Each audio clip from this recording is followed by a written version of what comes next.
Chapter 50, he appeared once again. This is also the suggestion Liang Xin wrote in his report.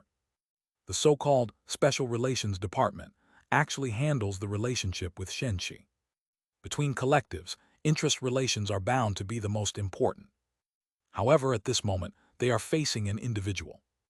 As for the interstellar forces behind Shen Shi, they aren't qualified to delve deeply, and even if they were, the only connection point is still Shen Shi. So everything comes back to Shen Shi. Bringing together such enormous human and material resources to carefully handle the relationship with a human is almost unprecedented outside of feudal society. Yet they only worry they haven't done enough. Liang Xin's suggestion, I think we can give it a try, Tao De spoke at this moment. Don't forget, now the Western Alliance, NIA, and even every country in the world aware of this matter are all closely watching Mr. Shen. If humanity can't make it through the war in 3 years, so be it. We'll all be finished together. But if we do make it through, competition will still be inevitable. Tao De took a sip of water, allowing the rest to digest his words. Although the alien invasion is a global disaster, humanity on a large scale should unite and must unite. But competition is also an indispensable force for development. Moreover, they now know extremely little about the alien invasion. What technologies does the enemy have? What kind of preparations should be made? Rather than discussing these broadly, it's better to find a way to get more information from Shen Shi, or to know earlier what Shen Shi's loan can obtain. This was originally the work of their new department. Therefore, we must emphasize our greatest advantage at present. That is, he is from the eastern country, he is in the country. After Tao De finished speaking, the landline phone on the table suddenly lit up. Yes, a landline phone. This is a highly confidential conference room, and only specially encrypted messages can come in during meetings. Tao De just glanced at it and immediately stood up. You all study the future direction of work. Liang Xin, come with me. Yes, Liang Xin vaguely realized something. A hint of excitement flashing in his eyes, he nodded gently. Upon leaving the conference room, Tao De lowered his voice directly and said, "He has appeared again." As expected, Liang Xin had already guessed the answer. He adjusted his glasses. Do we need to make contact? At such an important conference, Tao De pulling him out must be because of this. I want to make some attempts, but we can't force it. You are the expert on this. Grasp the situation. If you feel the timing is wrong, don't take risks, Tao De said in a deep voice. Okay, Liang Xin nodded heavily. Then let's go. As night fell, dazzling neon lights lit up the street. Shen Shi, who left the music academy, was sitting in the passenger seat of his newly bought luxury car, still driven by his secretary. As for why he wasn't sitting in the back seat, of course, it's because there were 2 girls sitting in the back seat. Yes, 2. One was AI Zinner, and the other was AI Zinner's true best friend, named Qin Lan, also a stunningly beautiful goddess-level figure, the kind that would definitely make someone take out their phone for a picture when she appeared on the street. But clearly, if Qin Lan stood alone, she would make people feel that she was beautiful to the peak. However, sitting next to AI Zinner, the gap was obvious. That delicate oval face was indeed delicate, but in this era filled with internet celebrities, the homogeneity was too severe, and her figure was a complete loss in comparison, with an airfield that couldn't compete at all. Shen Shi was quite curious about why she became AI Zinner's true best friend. Normally, the prettier a girl is, the less she likes to be around girls who are better looking than herself. If you can be a flower, who would want to be a leaf? Shen Shi, where do you plan to take us for dinner? AI Zinner's voice interrupted Shen Shi's train of thought. Let me think. Before Shen Shi's eyes was a screen only he could see, with a scene of Tao De's location prominently displayed on it. How about going for some crab pot? Yes, he had made some arrangements regarding Tao De and the others. Just for safety's sake. Hey. Before AI Zinner could speak, Qin Lan couldn't help but interject. You're driving such a luxury car, and you're inviting our sister Zinner to eat crab pot. Don't you know Sister Zinner dislikes greasy food? The hostility was already very evident. Although he didn't know the reason, what level is Shen Shi now? Facing representatives from various countries, among the elites of humanity, he could control the entire scene. Such friendship tests he didn't care about at all. At the moment he just leisurely said, Zinner, haven't you told her your tastes? Nope.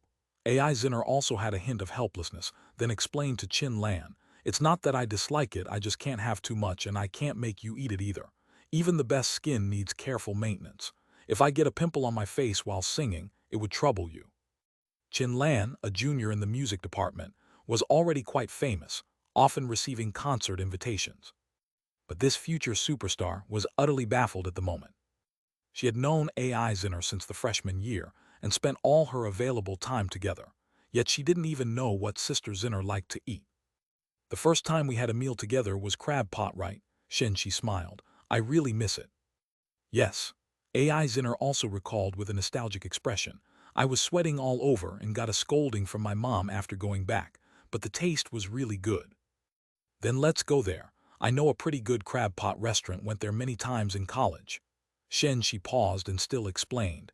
There might be 2 people coming to see me later. If we find a private room in a restaurant, they may not intrude. Then, won't we be disturbing you? No worries. Shen Shi smiled mysteriously. You're here, they'd feel more at ease. Then I'm going to have a great feast tonight. Although AI Zinner didn't quite understand, she didn't continue questioning and just licked her lips with a look of anticipation. Chin Lan sat in the back, wanting to speak up multiple times, but between these 2 people, there was seemingly no place for her to interject. Her expression turned sour. Moreover, what Chin Lan didn't know was that AI Zinner was secretly chatting with Shen Shi on her phone right now. You really have a strong charm. Shen Shi sent a teasing emoji. If I were your boyfriend, would I have to face female rivals? Stop it, AI Zinner replied with a helpless emoji. Chin Lan is just worried I'd get hurt. For certain reasons, she's a bit averse to wealthy men. Got it, Shen Shi understood immediately. Then you don't have to worry about it. AI Zinner sent 3 question marks and added, don't do anything reckless, she's one of my few true best friends. Don't worry, I don't plan to do anything. Shen Shi focused ahead, typing with one hand. She will naturally understand that having money and controlling money are 2 completely different concepts. Chapter 51, clearly praising him. The hostility from Chin Lan can only be seen as a kind of seasoning in Shen Shi's life now. However, even if Shen Shi's emotions and regard for human civilization mostly stem from the empathy of being human, a small part also comes from the enjoyment and anticipation of life.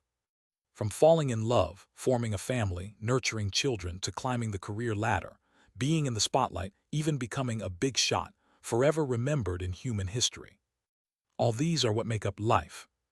Most of this is a future he can no longer achieve after choosing to escape Blue Star and distance himself from human civilization. So he can strive for changing the fate of humanity, build magnificent planet fortresses, battle alien fleets, and at the same time enjoy luxury and flamboyance, share romantic nights with AI Zinner, and gather familial love with his family. For everyone's life naturally encompasses both the big and the small. Therefore, his differing status and powers won't make him impatient with these minor details. Once Shen Shi brought the 2 to their destination, Chin Lan seemed finally to snap out of her gloom, brimming with energy again. Trying to pick on Shen Shi. With so many people here and so much noise, aren't you afraid something might happen since you brought such a beauty like Sister Zinner? This isn't a bar or a big stall, it's not that easy for something to happen, Shen Shi replied lazily. That's because you don't understand Sister Zinner's charm. Chin Lan grew more exasperated seeing Shen Shi's nonchalant demeanor.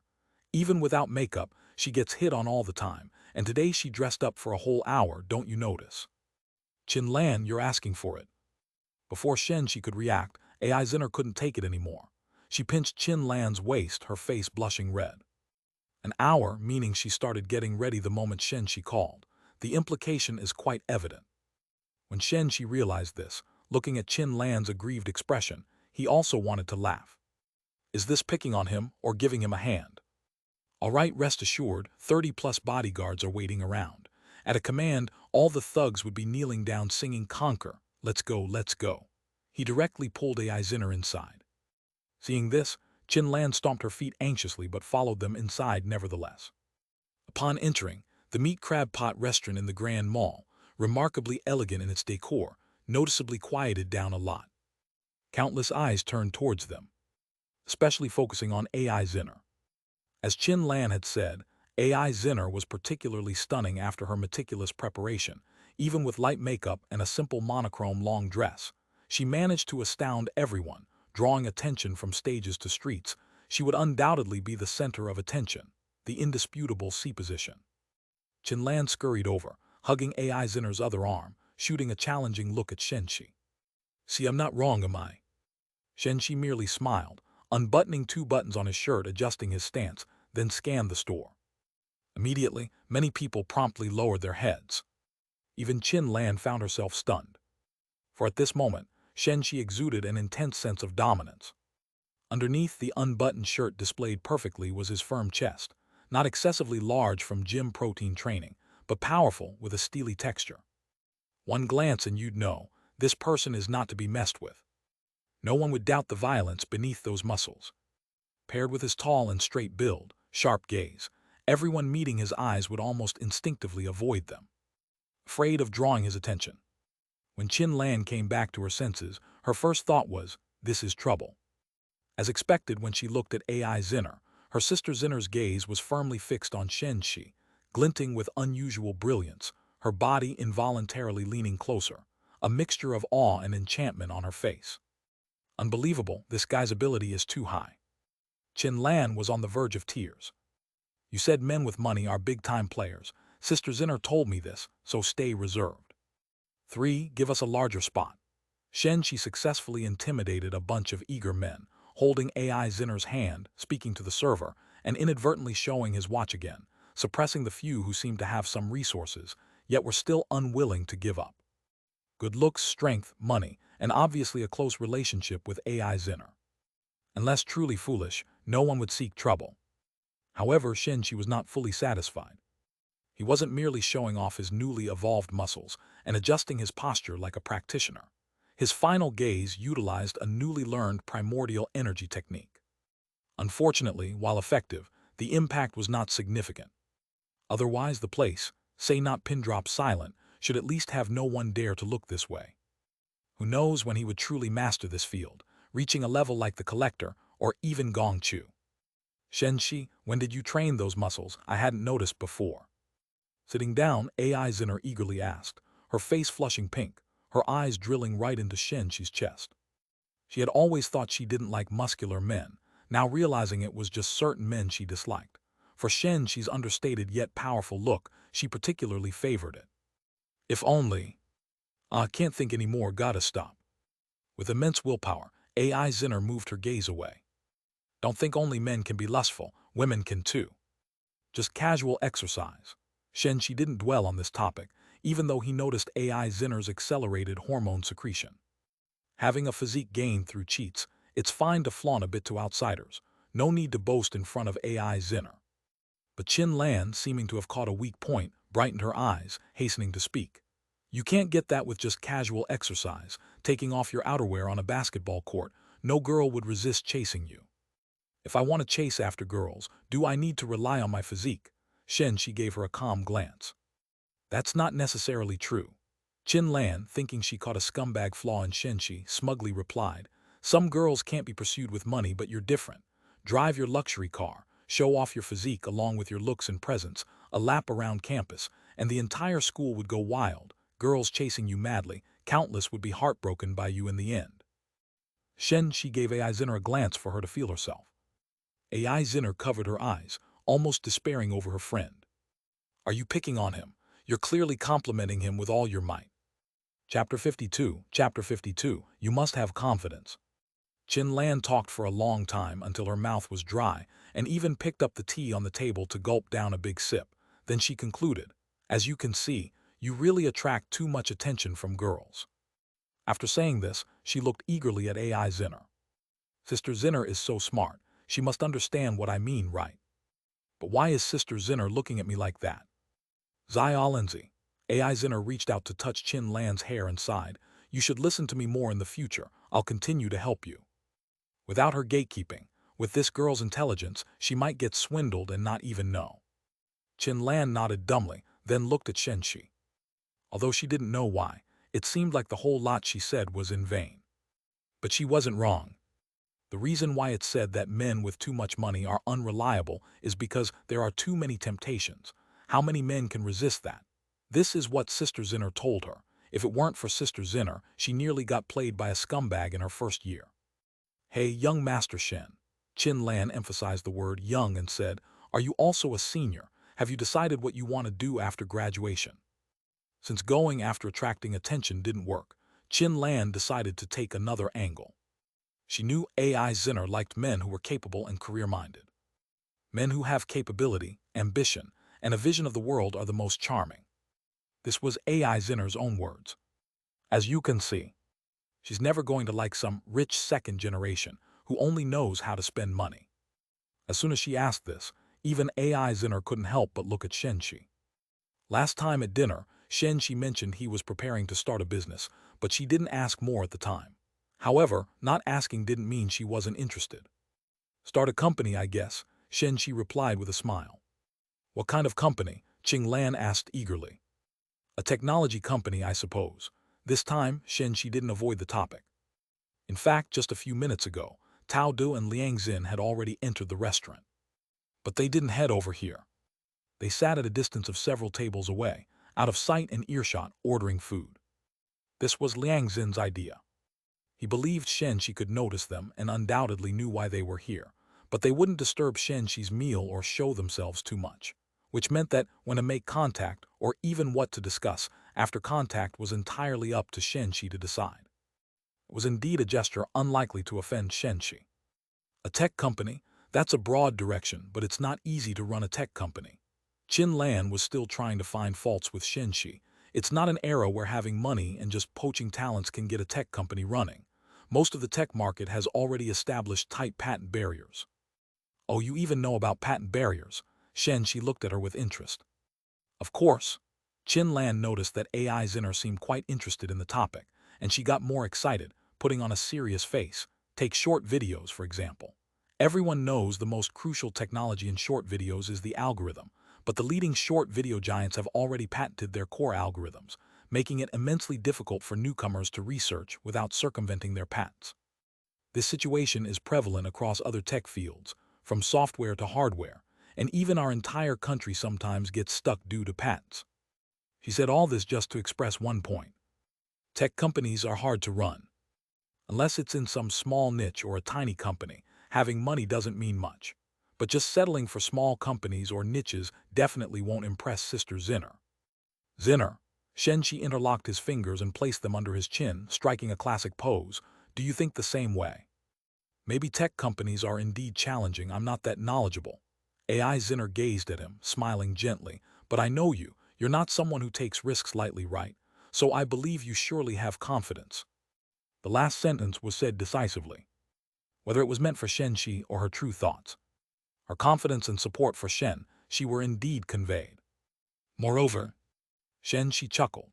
His current primordial energy mastery might not yet be enough to easily influence others, but judging the sincerity of ordinary people's words was still achievable.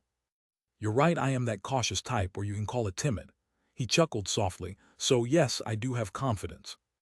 Everyone who starts a company has some confidence, but how many truly succeed? Qin Lan muttered quietly. Unless the I'm Back event from 3 days ago was masterminded by you, now that skill would be terrifying. The I'm Back event from 3 days ago still held significant attention. Until now, no reasonable explanation was available. Only various speculations, each more outrageous than the last. There even appeared a novel like The Immortal Returns and Declares to the World, I'm Back. Of course, in the Eastern country, more people believed it was a form of powerful information technology. It was mostly in the Western Alliance and Nia Empire where this event became a carnival for alien enthusiasts and conspiracy theorists. You could only say, those people really guessed right this time. So, which specific domain do you intend to focus on? Software or hardware? Have you managed to recruit anyone yet? Most talents are concentrated in large companies now, and talent is a tech company's greatest wealth and confidence. Shen Shi didn't say much to Qin Lan, but Qin Lan seemed to take his silence as insecurity, becoming even more vigorous in her speech, expressing her skepticism about Shen Shi entering the tech field. But she clearly hadn't realized the increasingly dangerous look Sister Zinner was casting her. When the steaming hot crab pot was served, AI Zinner directly handed her the largest crab. Eat your food, talk less. I wasn't wrong, it is difficult after all. Qin Lan's voice gradually lessened until she had no choice but to bow her head and engage with the crab in her bowl under AI Zinner's strong gaze. Never mind this girl, what does she know? AI Zinner turned her head and gave Shen Shi an apologetic glance. Shen Shi smiled, obviously unconcerned. Didn't you say you have 2 friends coming over? AI Zinner thought of something and asked. So, if we just start eating now, would that be bad? Chapter 53, I need an island. They're already eating. Shen Shi laughed, then turned his head and said, since we're all here, let's eat together. This last sentence was obviously directed at the others. AI Zinner curiously looked in the direction of his voice, but saw nothing. However, from a farther direction, 2 people walked over. One of them was even carrying a meat crab pot they ordered. It was Tao Du and Liang Xin. They had originally prepared for a fruitless trip, but unexpectedly, Shen Shi's voice suddenly reached their ears. The voice wasn't loud, but it was very clear, as if he was speaking right next to them, quite mysterious. Only Shen Shi could do such a thing. They both looked delighted, and Liang Xin even carried the meat crab pot from his table over. We won't be disturbing you, Mr. Shen, Tao Du said with a cheerful smile. With just one glance, he could see the difference in Shen Shi now compared to on the spaceship. Indeed, Liang Xin's analysis was correct. Shen Shi in private was more personable. If you're afraid of disturbing us, why did you come? Shen Shi replied. If this had been said on the spaceship, Tao Du would definitely have felt a chill, but at this moment he felt a thrill instead. Because Shen Shi was smiling as he spoke. He was teasing or joking. On the spaceship, Shen Shi had an overwhelmingly oppressive aura. You wouldn't see such expressions, let alone teasing. Mr. Shen, please be considerate of us. Liang Xin set the pot he was carrying down and said with a relaxed tone, we haven't had a good night's sleep these days, and it took a lot of courage to come here. AI Zinner and Qin Lan were also curiously observing the 2. Both looked middle-aged but stood out with their demeanor, wearing very neat and clean clothes, implying they had high status. Yet in front of Shen Shi, they were all smiles, with their words conveying respect and even implicitly flattering. Business partners. Sit down. Shen Shi gestured for them to sit, and after both had taken their seats, he chuckled and said, you don't really need to be so tense. Since I've decided to stay, I can't do without collaborating with you. Once the company is established, my interests will be tied to yours, not to mention. This is, after all, my homeland. Tao Du and Liang Xin exchanged glances, their eyes filled with uncontainable joy. Shen Shi's words provided a lot of crucial information, and even his attitude. And this was exactly what they wanted to see. Not only did he not reject their contact, but he also showed a closeness. I believe we would be greatly honored to have Mr. Shen with us, Tao Du said, adding a touch of flattery with his words. AI Zinner remained silent because Shen Shi hadn't introduced her. Nonetheless, her attention remained on them. She didn't hide her curiosity. After all, in her view, there was so much mystery surrounding Shen Shi.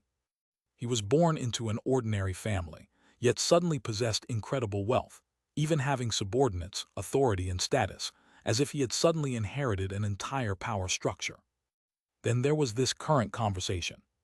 Clearly, Shen Shi's homeland was High City, but the tone of these 2 seemed to represent Shen Shi's homeland. There was no guessing the intrinsic connection. This must be Miss AI. As a top expert in psychology, Liang Xin naturally wouldn't overlook AI Zinner's presence and complimented. Miss AI and Mr. Shen truly make a perfect couple, enviable indeed. Thank you. AI Zinner graciously accepted the compliment. How should I address you, sir?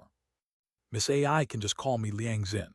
Liang Xin's tone was affable, without giving an impression of lowering his stance. However, if any of his students or anyone in the psychology field witnessed such a scene, they would undoubtedly be astonished. After all, over the years, Liang Xin's status in the country's psychology field was dominant. He was hailed as the figurehead who established the international status of Eastern countries' psychology in the 20th century. Nonetheless, neither AI Zinner nor Qin Lan seemed to care about such a relatively niche field. So they merely thought of the bespectacled, scholarly-looking middle-aged man as someone with great poise.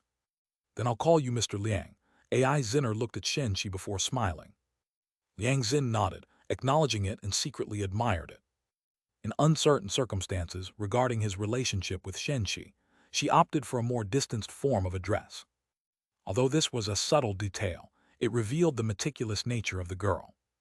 In fact, after confirming Shen Shi's identity, they couldn't possibly avoid analyzing AI Zinner as a special presence.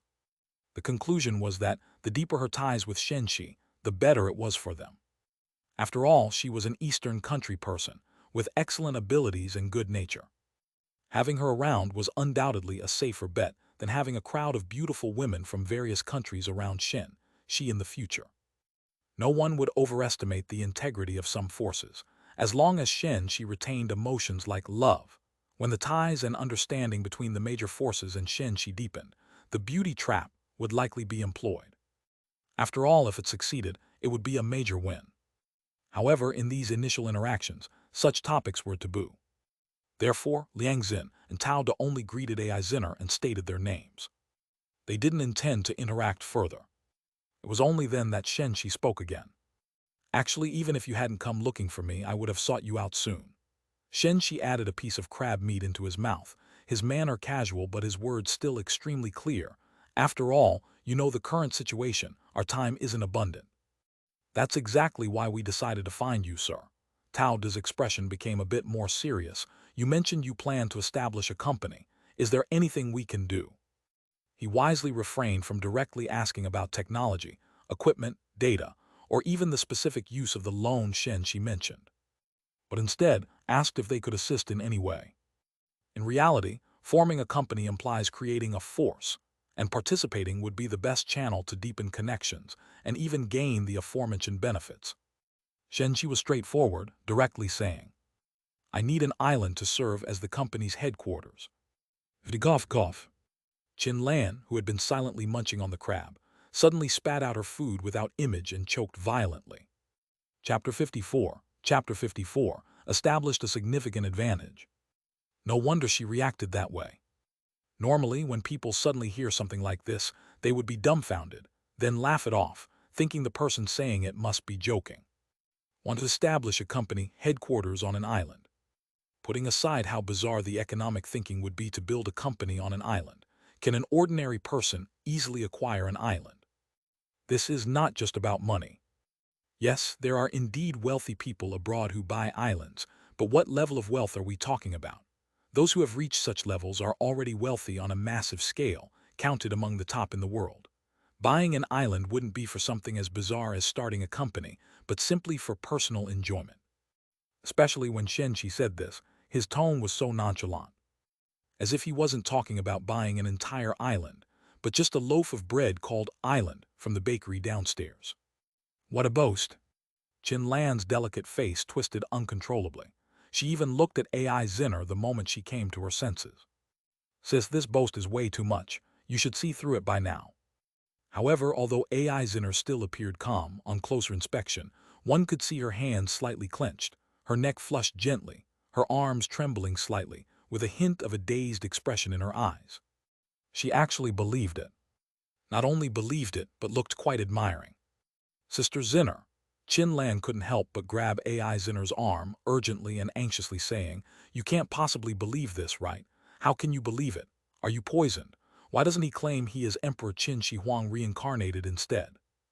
A few years ago, there was a con artist who claimed to be Emperor Qin Shi Huang and cheated quite a bit of money.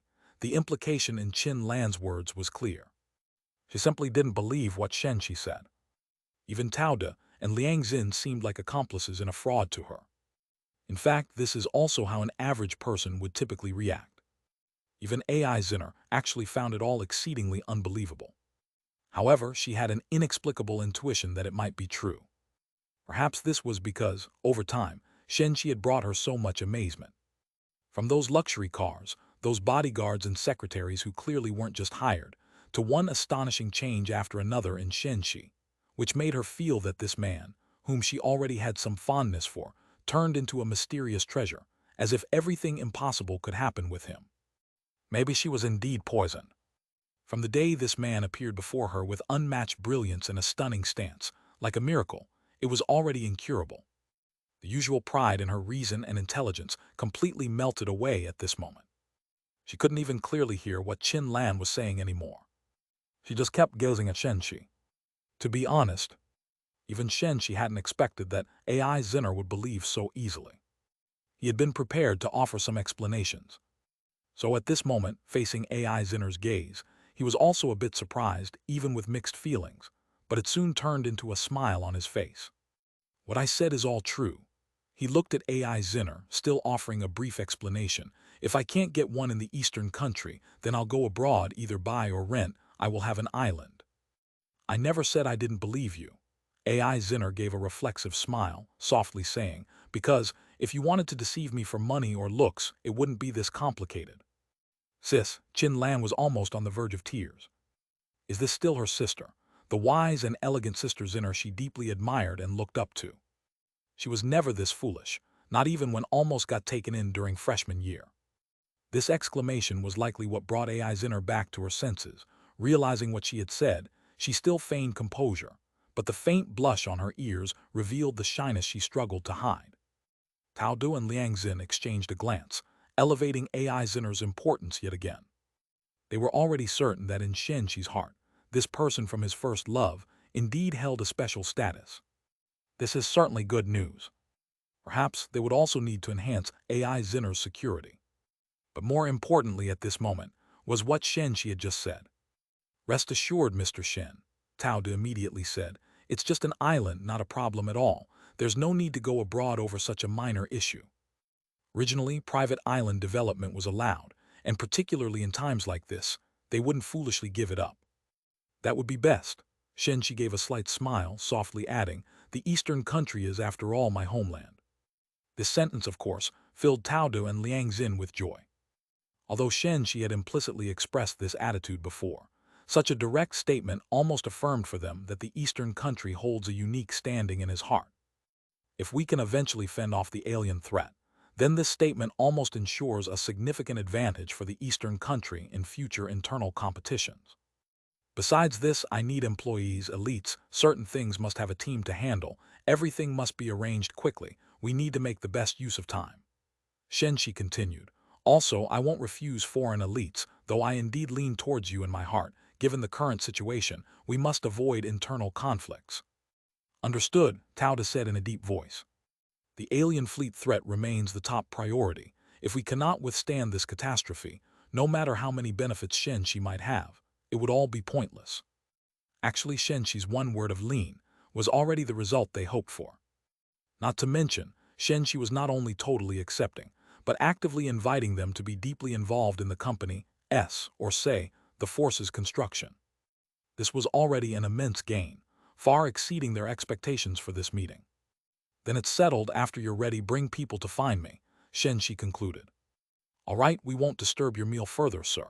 Tao Du and Liang Xin understood that everything that needed saying has been said. Chin Lan, on the other hand, kept rolling her eyes ceaselessly. Things just got more and more far-fetched. Now there's foreign elites, such drama queens. Until Tao Du and Liang Xin stood up preparing to leave, Liang Xin suddenly turned, adjusted his glasses, and smilingly said to Chin Lan, Miss Chin, my name is Liang Xin. Liang as in Liang country and Xin as in faith. He's Tao Du, remember our names, then check online. You'll find we are not conmen. Chapter 55, Growing So Strong. After leaving this final sentence, Liang Xin made a slight bow to Shen Shi and left with Tao Du. He did not give Chin Lan another moment to speak. It wasn't until they completely exited the grand shopping mall that Tao Du quietly asked, your last sentence, was it intended to increase Miss Chin's favorable impression of Mr. Shen? Is the press first, then lift concept in psychology really a thing?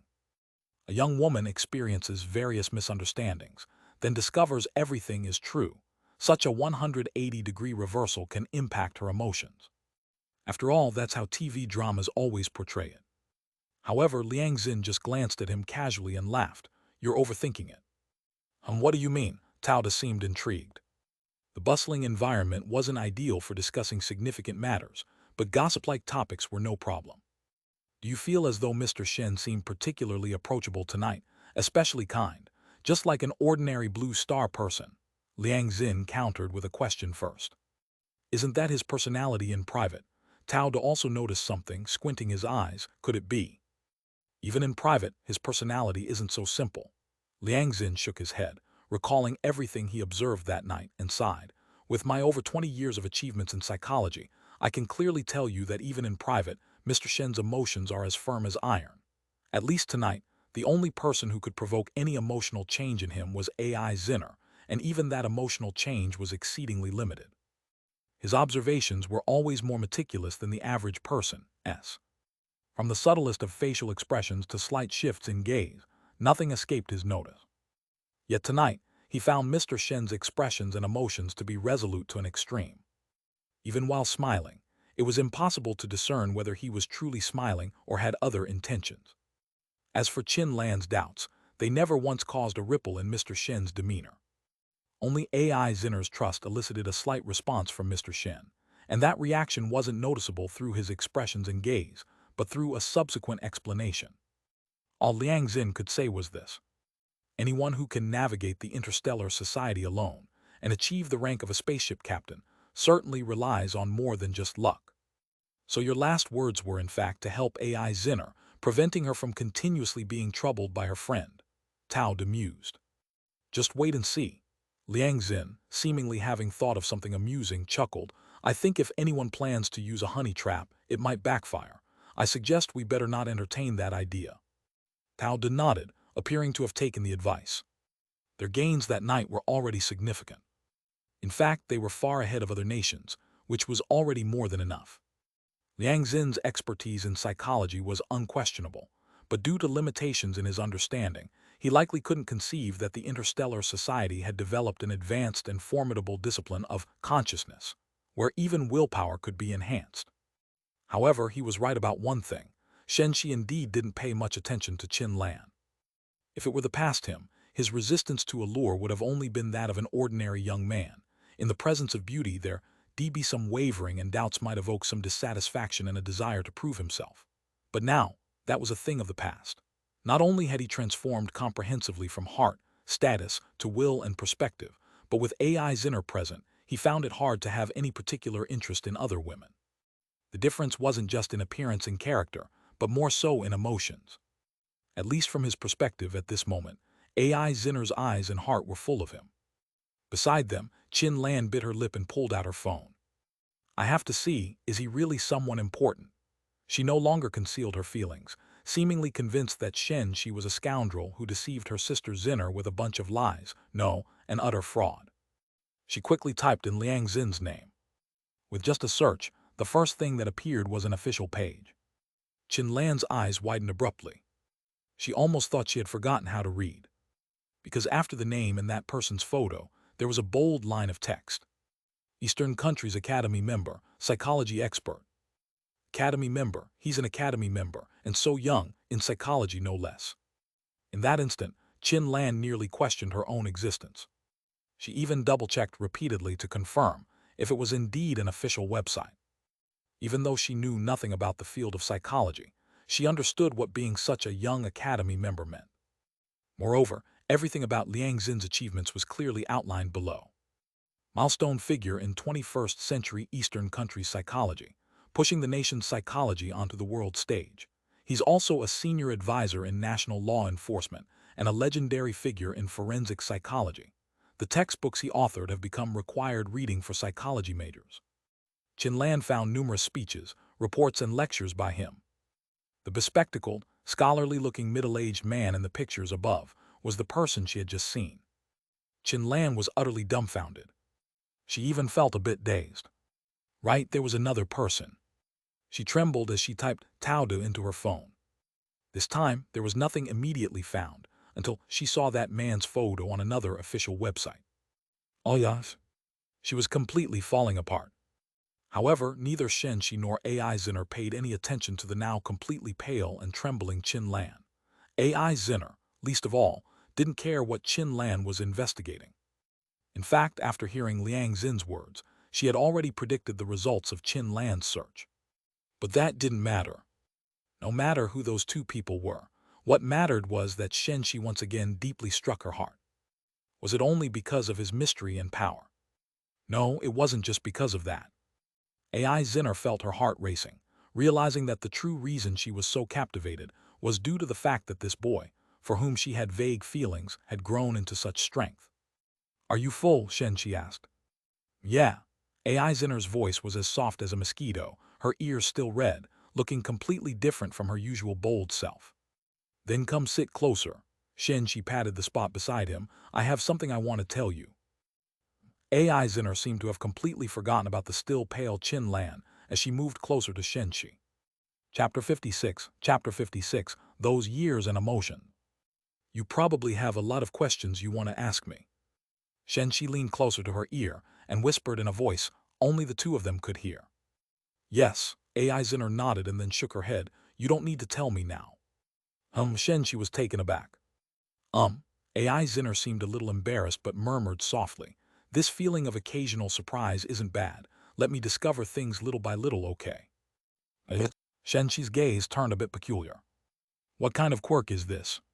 He indeed planned to tell AI Zinner some things, but didn't say anything earlier because he hadn't decided on how to express them, and also wasn't sure if AI Zinner could handle the pressure of knowing everything, especially since even he was stressed about the upcoming interstellar war. But now, not only has he gained some confidence about the war, he also has a unified identity explanation, so he didn't intend to keep anything from AI Zinner anymore. After all, quite a few people already knew. It's just a cosmic battleship. However, he really didn't expect AI Zinner to say such a thing.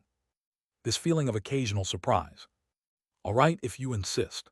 Shen Shi moved aside somewhat disheartened, as he had been quite looking forward to seeing AI Zinner's reaction after knowing everything. However, as he moved aside, AI Zinner unexpectedly leaned in, her slender fingers wrapping around his arm with quite some force, as if she wanted to hold tightly. What's wrong? Shen Shi keenly noticed her mood suddenly became somewhat gloomy. Shen Shi? AI Zinner didn't lift her head, seemingly not wanting Shen Shi to see her expression. She just said in a low voice, Do you think I'm too much into strong people?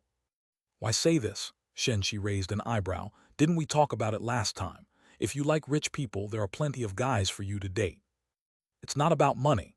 AI Zinner shook her head, still not looking up at Shen Shi, just subconsciously increasing the grip of her hand. It's just, during those 4 years of university, we drifted apart, didn't see each other even after going home, and then, you've become impressive and I leaned in. Is this what you want to say?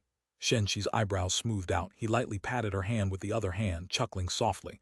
Have you forgotten, during those 4 years, it was me who was distancing myself from you. If you check my chat logs, you'll see you asked me out several times during vacations and I rejected them. Moreover now, isn't it me, considering myself developed, who took the initiative to pursue you? Actually, Shen Shi could feel that AI Zinner was quite concerned about their friendship in the past. If she hadn't tried hard to maintain contact, given his previous personality, it wouldn't have been impossible for them to become strangers. Then what if I say back then, I always knew you liked me? AI Zinner suddenly raised her head, her once bright and charming eyes now evidently nervous. Shen Shi was caught off guard. After a moment of silence, he again laughed and said, You're so smart, it'd be strange if you couldn't notice. It's more than that. I also know that after the entrance exam, you decided not to like me anymore, and I also know it was because my mom privately approached you. AI Zinner bit her lip lightly, but her expression was very serious, as if she had made some important decision. She spoke one word at a time. The letter you wrote, I secretly took it. I, at that time, didn't dare to oppose my mom, nor did I want to be distant from you, and after finding that letter, I took it secretly. AI Zinner's face was slightly pale, but she didn't look away, staring into Shen Shi's eyes and murmuring, but it seemed like it didn't help. Shen Shi still said nothing. This he truly didn't know. The letter wasn't really a love letter. Calling it a farewell letter would be more appropriate. Because back then, he truly started to realize the gap between them. That gap wasn't about family background. Although AI Zinner's family was quite wealthy, enough to raise a daughter like her, that gap wasn't enough to make him feel hopeless. The real gap came from AI Zinner herself. She was really too eye-catching. With her looks alone, she could marry any man in this world without it feeling odd. This society not only has the stereotype, men get bad when they have money, but also a similar one, pretty wives can't be kept. After all, beautiful girls face many temptations. Even though he vaguely felt AI Zinner had some affection for him, he wasn't sure if it was just his illusion, and more importantly, he lacked the confidence to maintain that affection. Yes, that was him back then. Realistic but sensitive. So when he finally decided to give up and distance himself, Shen Shi wanted to end his secret crush with a letter. But when the time came, he couldn't find it, and he lost the courage to write another one. For a long time, he thought it was some other student secretly in love with AI Zinner who had taken it. He also considered that AI Zinner might have already known about the letter, but never expected she took it. Shen Shi's emotions suddenly became complicated. Considering everything that has happened now, the tremendous changes he has gone through, and that the whole world has become different, looking back at those years and feelings is truly indescribable. Shen Shi's heart wasn't entirely calm, yet AI Zinner couldn't see any change from his eyes. Feeling somewhat disappointed, she lowered her head but leaned in closer. Recently I had a dream. She seemed to be talking to herself. I dreamt that I confessed to you and you harshly rejected me, saying that, after becoming powerful, what you most wanted was to make me know what I missed. Shen Shi's mouth twitched slightly. He wanted to say she was overthinking it. But AI Zinner's voice continued without pause. In the dream, I was very sad, very upset, but when I woke up, I felt that even if it were true, it would still be fine. Her mouth actually curved into a smile as she leaned her head on Shen Shi's shoulder. That would definitely be a deeply memorable love. You would become more impressive, more powerful, while I become more regretful, more pained. Perhaps, through that experience, I could become a true piano master. Isn't there a saying, an artist's misfortune is an art's blessing? Shen Shi wanted to say something, but held back. He could sense AI Zinner had been keeping these words inside for a while. Perhaps today, she faced enough emotional impact that she couldn't hold back. So let her finish first. Chapter 57. Chapter 57. The whole world will be envious. In the end, AI Zinner suddenly released her grip on Shen Shi's arm. But then, her slender arms, usually used only for playing the piano, wrapped around Shen Shi's neck like a boneless snake, her entire passionate body fully merging into his embrace. She gazed at Shen Shi, dazed and mesmerized from such a close distance. It's just this thought has just changed. Her tone suddenly intensified, her eyes dreamy, and hot breath slowly exhaled from her red lips.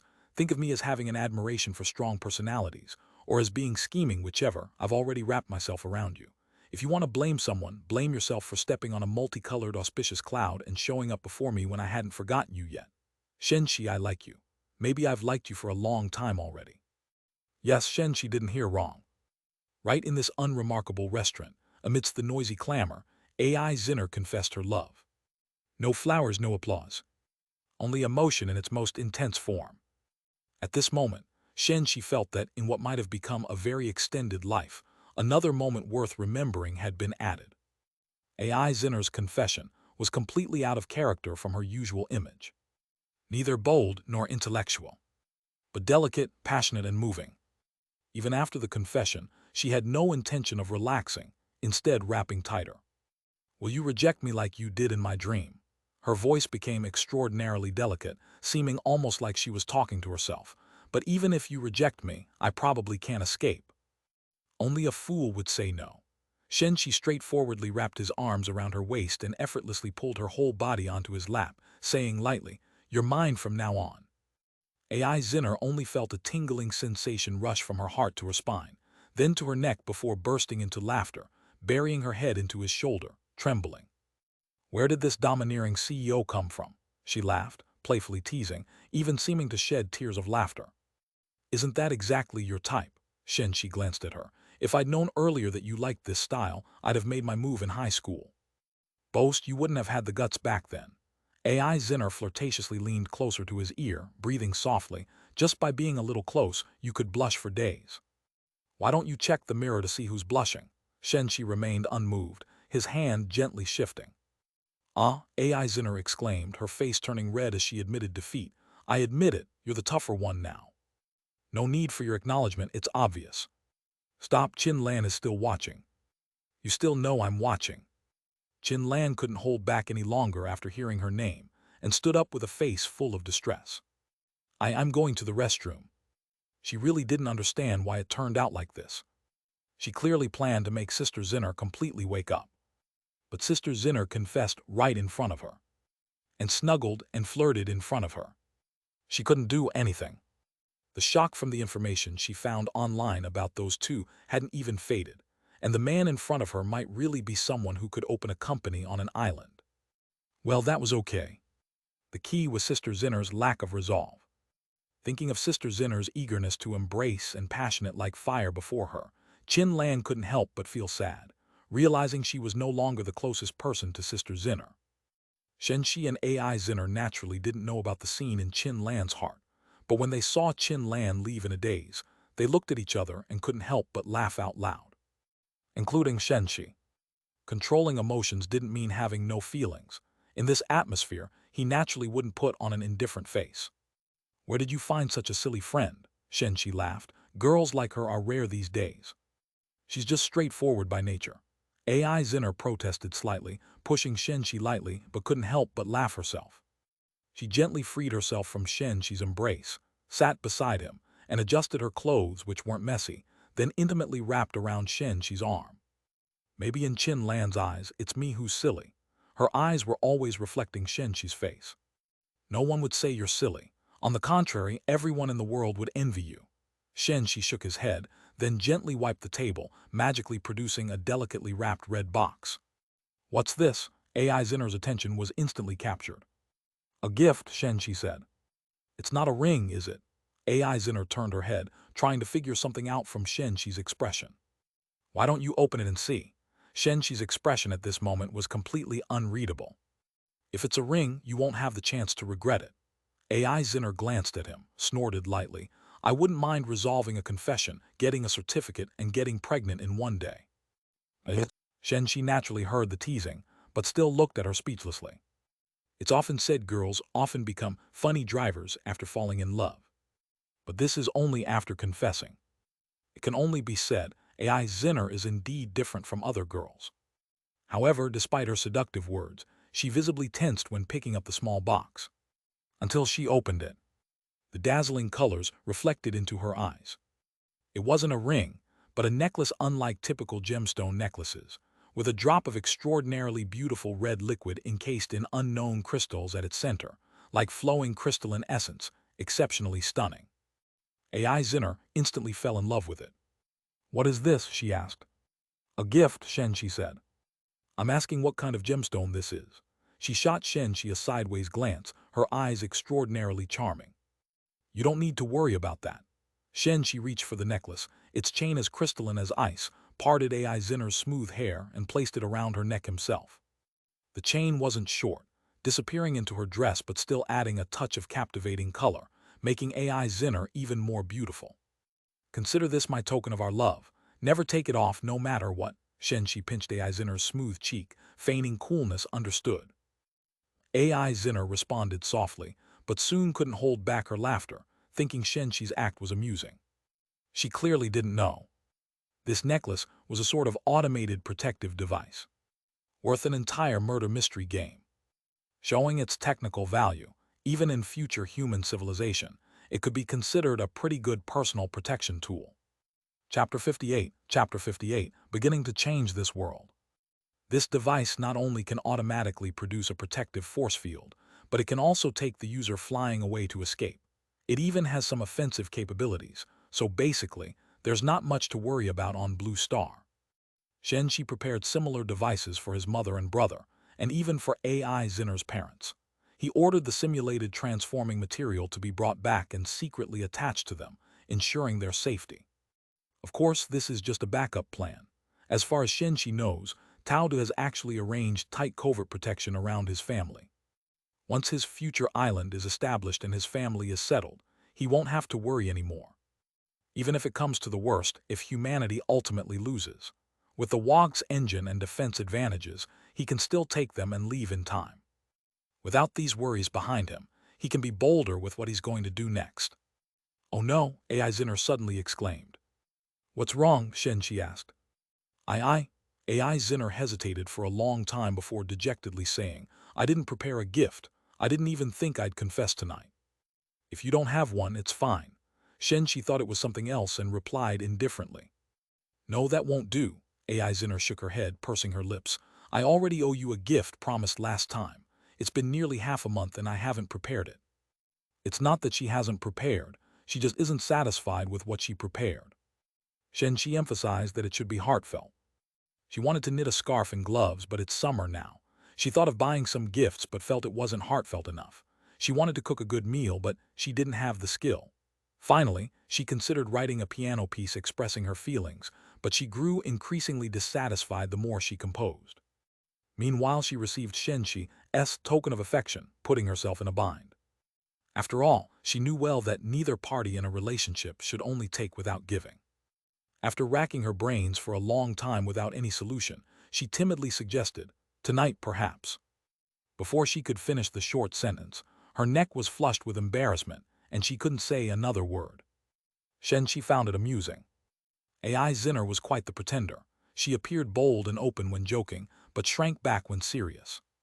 However, sensing her tension and timidity, Shen Shi let her off the hook. After all, they had just confirmed their relationship.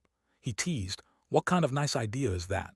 Sooner or later you'll be mine. It shouldn't be used as a gift." "Then what should I do?" AI Zinner asked, raising her head, adopting a come-what-may attitude. "You decide."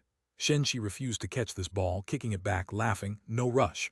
All right, let's check on Qin Lan. I suspect she might have fallen into a hole." Qin Lan naturally hadn't fallen into a hole.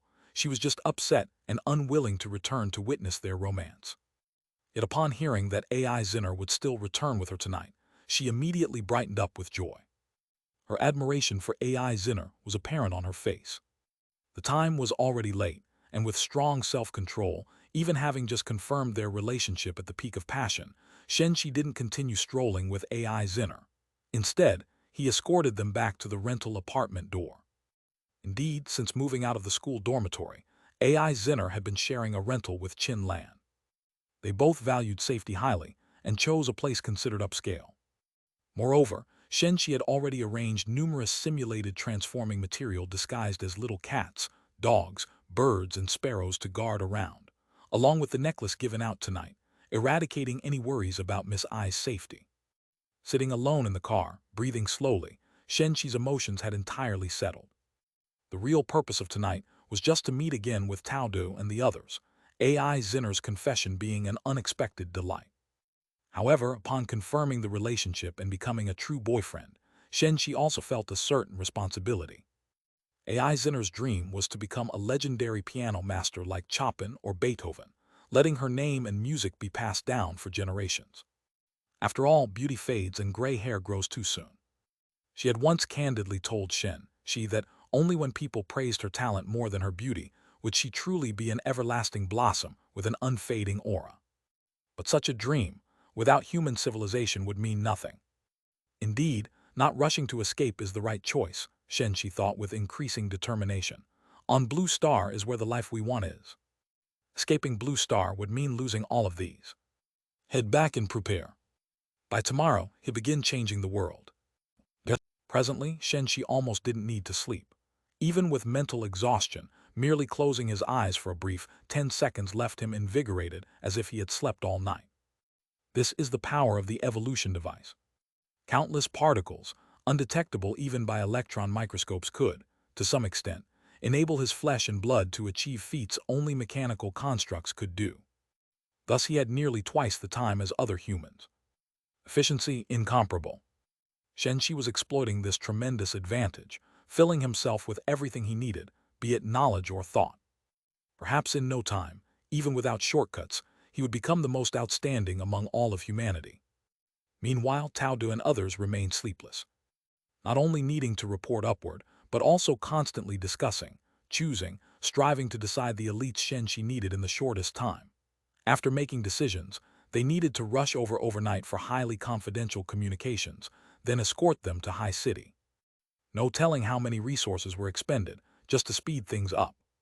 Under such circumstances, it was around noon the next day when they brought two people to the hotel where Shen Shi lived.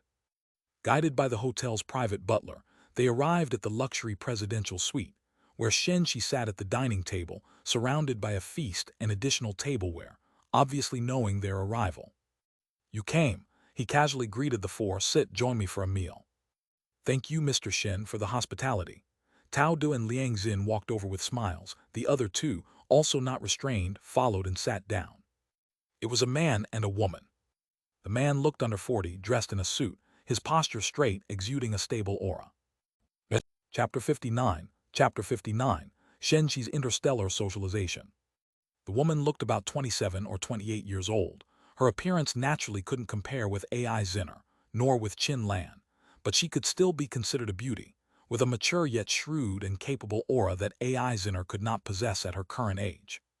After the two entered, their gaze naturally fell on Shen Shi, but their demeanor was very reserved, especially the woman, whose posture was subtly lowered, whereas the man had a slightly concealed look of scrutiny on his expression.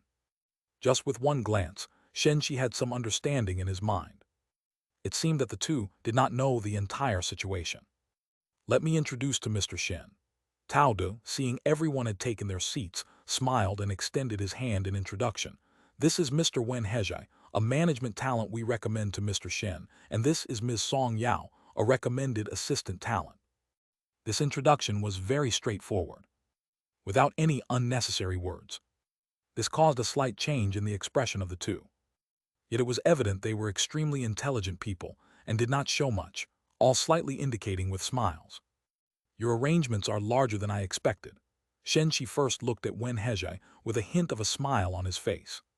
He knew this person, not only knew but had followed him for a long time.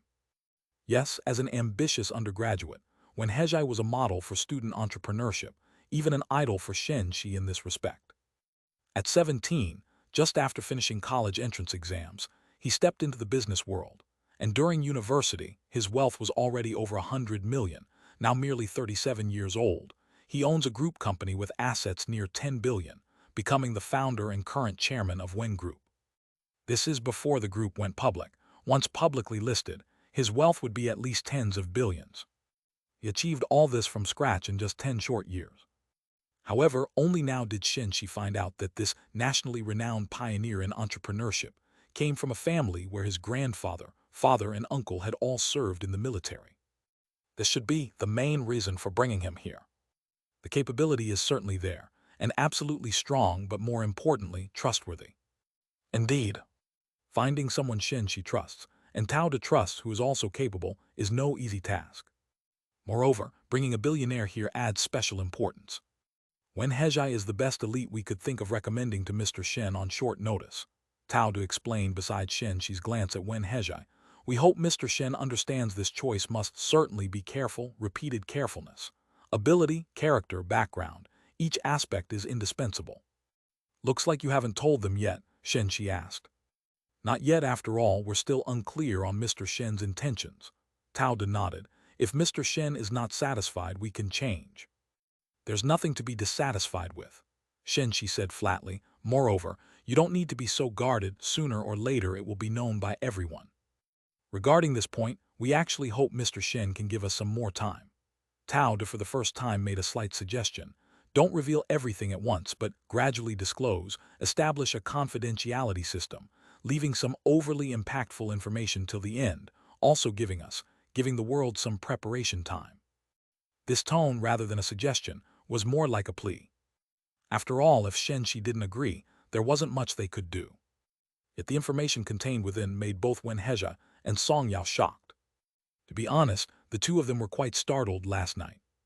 Suddenly being urgently summoned by a group, taken away, undergone a series of checks and inquiries, even psychological tests, and only at the end vaguely told them that for the future of the nation and humanity, they needed to serve as subordinates to a highly important figure, obeying all commands. These words were heavy, the arrangement was large, they ultimately agreed. And afterward, they were taken by military helicopter to High City, then rushed here unceasingly, until they met this exceptionally young-looking man before them. Along with this conversation now, they even began to feel that everything in front of them was increasingly becoming a mystery. What does it mean to give the world some preparation time? The hidden elements behind this, could they affect the entire world? "I didn't plan to disclose entirely," Shen Shi glanced at Tao De, shook his head. "But you must know the project I aim to complete cannot be concealed. Moreover, I need manpower, a lot of manpower. To build the planet fortress within just 3 short years, even assembling, it would certainly be a very grand project." Gong Chu initially wanted to rent a batch of robots, but Shen Shi believed he couldn't undertake it all alone. There was a necessity to let human civilization have a certain sense of involvement. Otherwise, he would become even more detached from the civilization. One day the fable of rabbit cooked by dog might indeed happen. So all matters achievable by manpower during this period. He had no plan to deploy those robots. This would also be a process to change the whole world, even the entire civilization. And hearing these words, Tao De's expression immediately became much more serious. He could now confirm from Shen Shi's words that regarding the war in 3 years, concerning the pivotal loan Shen Shi mentioned, Shen Shi had already devised a plan for its usage. Moreover, it was a very grand project. Yet he couldn't avoid being somewhat worried. After hesitating for a while, he glanced at Liang Xin and still said, "Mr. Shen, although our shallow understanding might not offer much help in the plan, this significantly involves too much. Could you let us know the specific plan? You're worrying about the plan's reliability, aren't you?" Shen Shi glanced at him, directly spelled out his concern. Tao De smiled slightly but didn't deny it. Last night, he and Liang Xin had a detailed discussion, establishing the approach to dealing with Shen Shi, respect combined with appropriate frankness. Some interests, concerns, attitudes, all could be laid out directly. Mr. Shen was clear about these and not averse. So indeed Tao De did proceed this way. Be it the standard for selecting people or the current concerns. Actually, there was no intention to hide or skirt around. You can rest assured about this point. Shen Shi said, I have entrusted a professional friend with designing the entire scheme, and then had people make custom facilities. Even the approximate completion time has been calculated. The only issue is whether it can be successfully realized according to the planned scheme during actual execution. Tao De was momentarily shaken. Indeed, Mr. Shen had already established a certain social circle within that enterprise-type interstellar society. Chapter 60, in the magic world. Actually, they already have a rough estimate of the time Shen Shi left Blue Star. From AI Zinner, it can be seen that this period is about 4 years, not exceeding 5 years at most. 4 or 5 years should mean little in the vast interstellar realm. Yet Shen Shi managed to become the captain of a spaceship, managing numerous aliens, and was even able to leverage his future to secure funds possibly aiding Blue Star in resisting an entire alien fleet. The most reasonable speculation is that Shen Shi has backing. An entity that took him away from Blue Star and provided opportunities, possibly granting him all the current privileges. And Shen Shi's words today undoubtedly increased this possibility. If he has no backing, how could he meet such friends capable of assisting in such a short time frame? Of course, all of this is still just speculation. Tao De wanted to inquire whether Shen Shi's friend was reliable, but he ultimately restrained himself, because asking about it wouldn't be particularly meaningful. No solution. They know too little about this. Even if they knew the plan, they could hardly assess its merits. They'd still ultimately rely on Shen Shi because his interests and goals should align with theirs. Therefore, in the end, Tao De could only sincerely look at Shen Shi and slowly say, I'll leave it up to you, sir. Shen Shi nodded. He indeed had some confidence in Gong Chu. This confidence was built not only on Gong Chu, but also on humanity's future understanding of their enemies. Those were the enemies defeated after 600 years of bitter struggle. However, even so, Shen Shi still felt a certain responsibility when nodding at that moment. The future of all humanity rests on this defense plan decided by him. How do you feel? Shen Shi was not troubled by this sense of responsibility. At present, he would not be affected by such a level of pressure. He merely turned around and casually asked Wen Hezhai and Song Yao, who were silent. Any guesses? Both of them tightened their hearts. They vaguely understood that this question was actually a kind of assessment. The conversation that occurred before them undoubtedly revealed some intriguing information, yet it was clear that some key information was deliberately hidden. Those things could only be known if they qualified and were selected. When Hezhai did not engage in any ladies' first courtesy, after a brief silence he spoke first. I sensed a certain crisis. Shen Shi slightly nodded inwardly. Their conversation did not emphasize this point, but a person with a keen intuition should be able to deduce this possibility from expressions, eye contact, content, and tone of conversation. The key to overcoming this crisis should be Mr. Shen. Song Yao quickly followed up and added a small compliment. Moreover, Mr. Shen possesses capabilities and maturity that do not match his youthful appearance. Even when facing Mr. Tao's daunting crisis, he seems composed, at least not feeling the pressure like Mr. Tao. Therefore, I guess our work primarily is to follow Mr. Shen's instructions, rather than support Mr. Shen's work. There is a fundamental distinction between listening to and supporting. When Hege opened his mouth but closed it again, he was not thrilled about letting go of his thriving career to become a subordinate who follows orders unconditionally. However, after a brief silence, when Hege abruptly said, "This crisis probably will sweep across the globe, which is why Mr. Shen's position is so prominent. Honestly, I made many speculations, yet I can't figure out what kind of crisis could lead to such a result, making the worth and status I worked hard to achieve seem meaningless. Unless it's a global war, or else I can only guess in a magical direction." As he finished, he couldn't help but laugh. Song Yao also smiled on the side. She understood that Wen Hejai was alleviating the atmosphere, which was slightly oppressive otherwise. However, they quickly realized that Shen Shi did not laugh, nor did Tao De. Only Liang Xin looked at them with a touch of helplessness. Wen Hejai's smile gradually became awkward. In a decade of ups and downs in the business world, he rarely encountered situations that rendered him somewhat helpless. Until Shen Shi revealed a hint of a smile, saving him from such a situation. But very soon, he was entirely unconcerned with these matters, because Shen Shi extended his finger, gently tapping on the table and said with a laugh, "Magic, do you mean this?" At the instant the dull tapping sound resonated, all the plates placed on the table, including the dishes, silently floated without any disturbance. There was no sense of being pulled, just as if an invisible hand was steadily holding them underneath, devoid of even a slight ripple in the soup. Wen Hejai's eyes widened instantaneously, even to the point of pain. It wasn't that he didn't want to shout, he just couldn't utter a word at the moment. What is this nonsense? He could swear never in his life had he lost composure like this.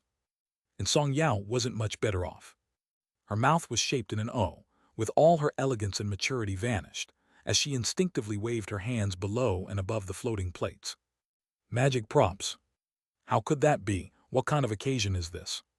They didn't believe all these formalities were merely to perform a magic trick in front of both of them.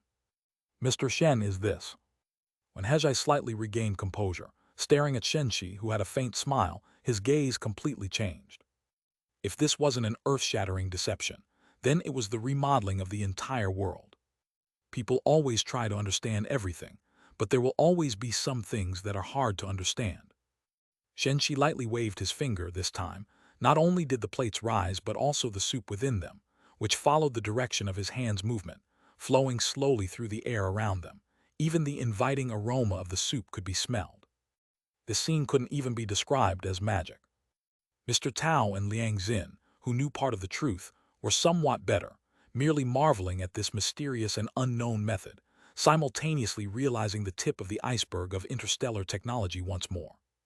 But when Hejai and Song Yao felt as if they were in a magic world. The smarter the person, the more fixed their worldview becomes. Therefore, it becomes ever more challenging to completely overturn the old worldview. Only unreserved, direct shock can easily accomplish it. Chapter 61. Chapter 61 must adapt to interstellar.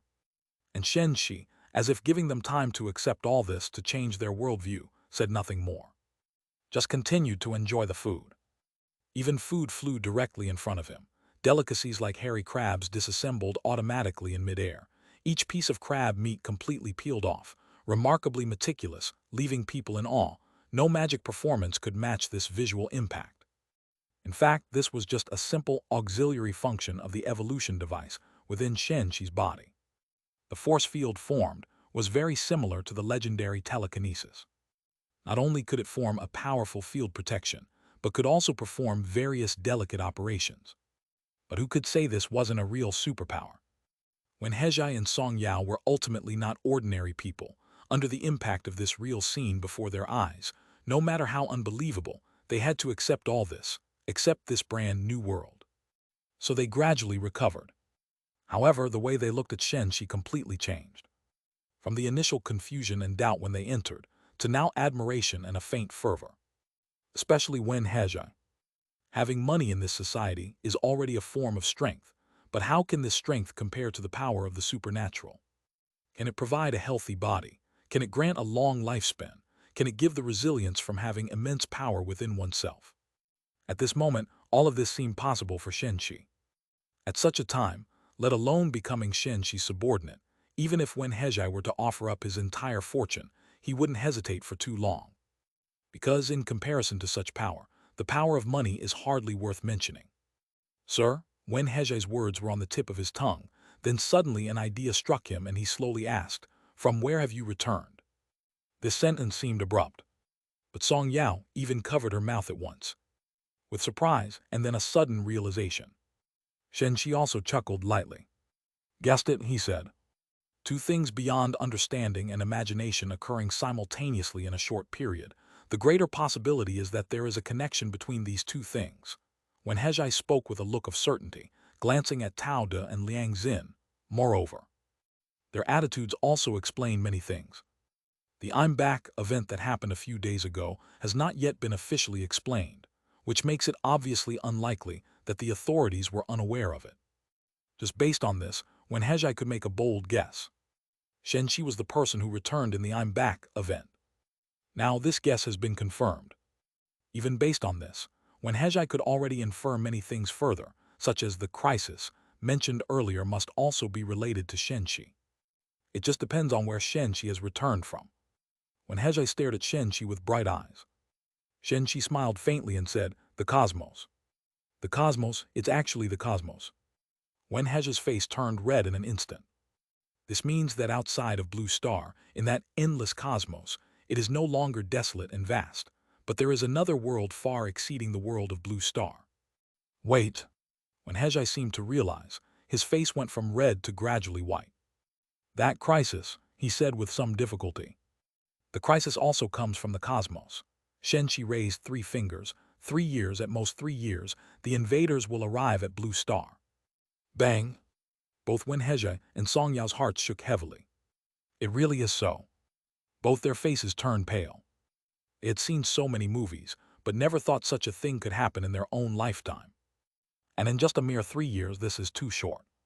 However, whether it was what they just witnessed or the somewhat dim expressions of Tao Du and Liang Xin at this moment, both proved that all of this, only afraid that it's true.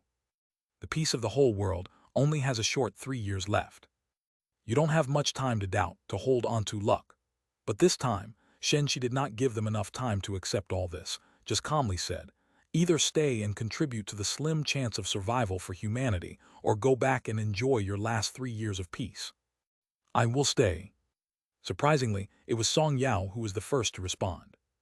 Her face gradually regained color, lifting the damp hair from cold sweat, forcing a faint smile.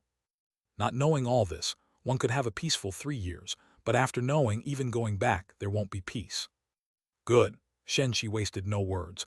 "You'll be my assistant from now on, and you will be given 2 assistants to manage them." As the words fell, 2 people came over from the door. 2 women, very beautiful women. Wearing black professional suits, paired with high heels and black stockings, as well as noble and luxurious accessories, with a cold expression, exceptionally cold and charming. Tao De immediately recognized one of them, who had appeared several times around Shen Shi as the secretary. But just like those men in black, they couldn't find out the origin. However, now they vaguely have some guesses. Sure enough, Shen Shi casually explained, "They are synthetic beings created and can protect your safety when necessary. With a strong learning ability, you can train them well." Everyone was shocked, even when Hejai couldn't help but look at the 2 people. Don't look with Blue Star's technology, even if they were moved to a dissecting table for a complete dissection. Still, no difference from real humans could be seen, but the difference exists. For these synthetic beings, even if their heads were removed, they could still move flexibly. Shen Shi added, seeing their interest, "Do you want to try it?" Others hadn't reacted much, but Song Yao was already suddenly horrified. This is not necessary," she said with difficulty. "Fear of blood and gore." Shen Shi looked at her. "No, it's just that, it doesn't feel too good." Song Yao didn't know how to describe it. "Have you developed empathy for their appearance?" Shen Shi understood, but just plainly said, "But they are not humans, not even life, just a dead thing. Their emotions, personalities, all reactions are just mimics of humans. You could even switch hundreds of different fake personalities for them within a minute." But Song Yao looked at that appearance, indistinguishable from real humans, even had somewhat lively eyes, still unable to regard them as merely lifeless dolls. "The interstellar world has unified and strict judgment standards for life and the races they belong to." Shen Shi shook his head and said, "As the human elites to first contact the interstellar world, You must adapt to interstellar rules quickly. Can't look at it with past concepts and emotions, because that's no longer applicable otherwise. You will be like ancient people time-traveling to the modern era, unable to adapt to many realities. Chapter 62. Chapter 62. What technology do you want? The words spoken elicited different reactions from everyone present. When Hejai seemed contemplative, Tao Du and Liang Xin had somewhat serious expressions, while Song Yao nodded earnestly. To be honest, everything about the interstellar is indeed too mysterious for humanity. From the vast number of related fantasies, one can glean some insights. However, when it truly appeared, what it brought was far beyond what was depicted in imagination. It covered everything, encompassed all. Even a humanoid seemed to represent a concept existing within the interstellar. Thus, what Tao Du and Liang Xin were pondering was not the humanoid, but the point Shen Shi made about the necessity of adapting to the interstellar. There is no doubt that, regarding the interstellar, Shen Shi at this moment is the authority on Blue Star. If there were an interstellar studies, Shen Shi would undoubtedly be the supreme in this field. Even his casual conversations and chats abound with abundant information related to the interstellar. Like a boundless treasure, no one knows how much unknown and how many secrets it holds. Finally, Song Yao nodded earnestly once again and said, "I will remember Mr. Shen's words." "Just call me President Shen," Shen Shi corrected her address. This signified that he had officially employed Song Yao as an aide to the company.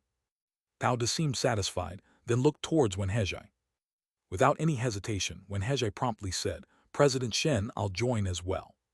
He was well aware that missing this opportunity meant missing the entire future. "Good," Shen Shi replied simply. "Congratulations, Mr. Wen," Liang Xin said with a smile, congratulating Wen Hejai. "It seems that Mr. Shen is quite satisfied with us, the elite of humanity."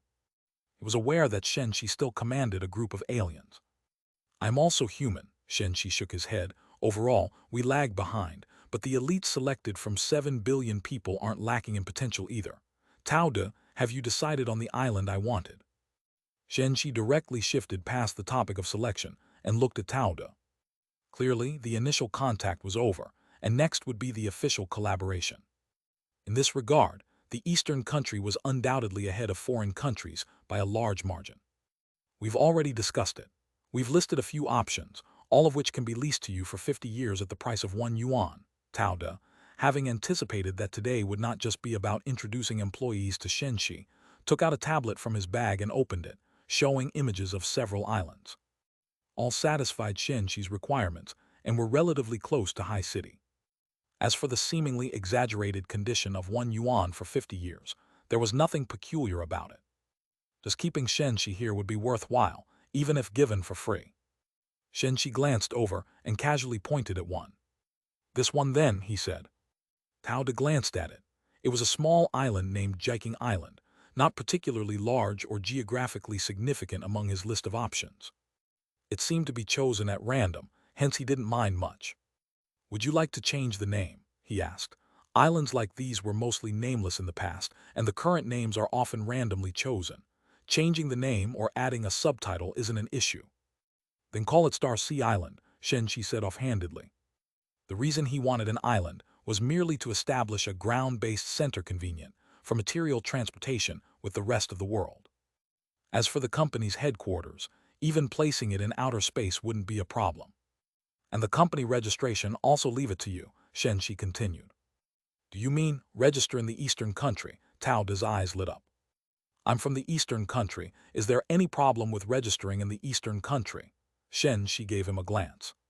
"No, of course not," Tao De reacted with delight. Now, anyone could see that this company would inevitably be one that alters the fate of the entire human civilization. It would be of significant importance. Tao De had initially been worried that Shen Shi might not intend to follow procedures, or might plan to register abroad. However, it seemed he had no such plans. This was yet another piece of good news. "You probably have other matters too," Shen Shi once again looked at Tao De. "If you have any issues, just bring them up directly. I also need to quickly decide on the next steps." He already recognized that Tao De and Liang Xin's visit this time was not merely to deliver personnel and islands, but likely had other requests. This was normal too. Now that collaboration had begun, and with such enormous benefits involved, how could there be no representation?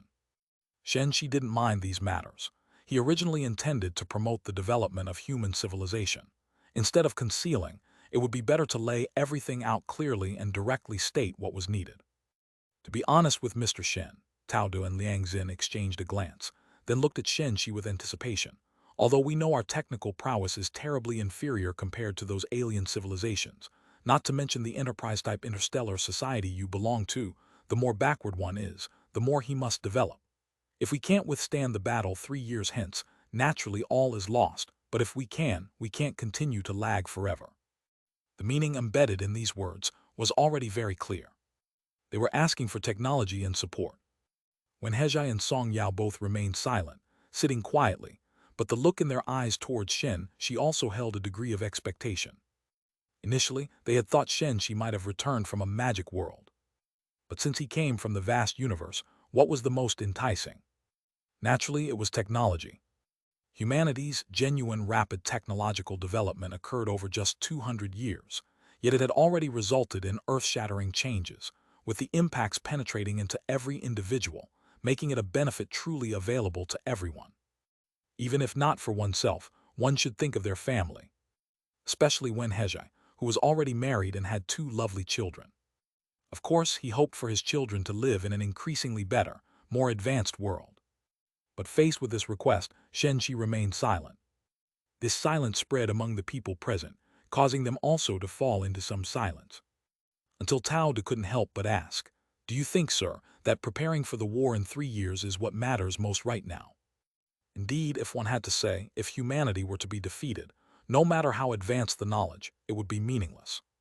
Yet Shen Shi slowly shook his head. "I am just pondering a direction for development," he said, pausing. "Forget it, these are still too remote for you. Let's first talk about what technology you want." Chapter 63, Just a Child's Toy. "We have a list." Tao Du really came prepared, taking out a printed document once again and handing it over. Shen Shi took it and looked. Sure enough, it contained thousands of items. From energy-related technology to industry, medicine, biology, chips, programs. It almost covered all existing scientific directions and listed all the specific technologies needed. Obviously, they wanted a wave of comprehensive rapid development. That was quite normal. After all, Shen Shi didn't hide his identity and start a company, releasing technologies bit by bit from small projects.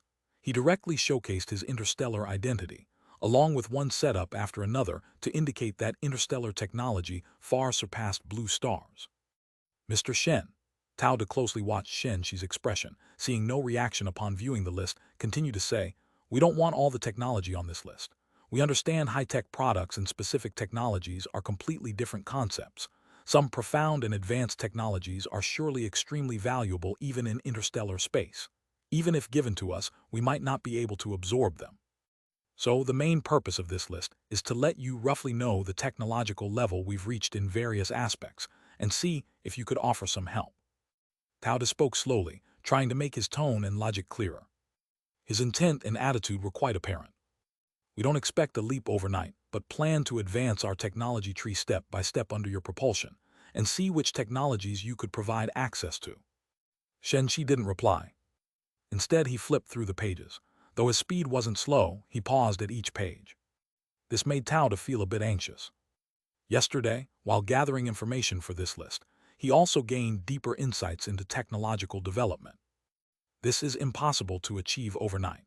Even if all technology from beginning to peak is laid out before us, it can't be realized in the short term.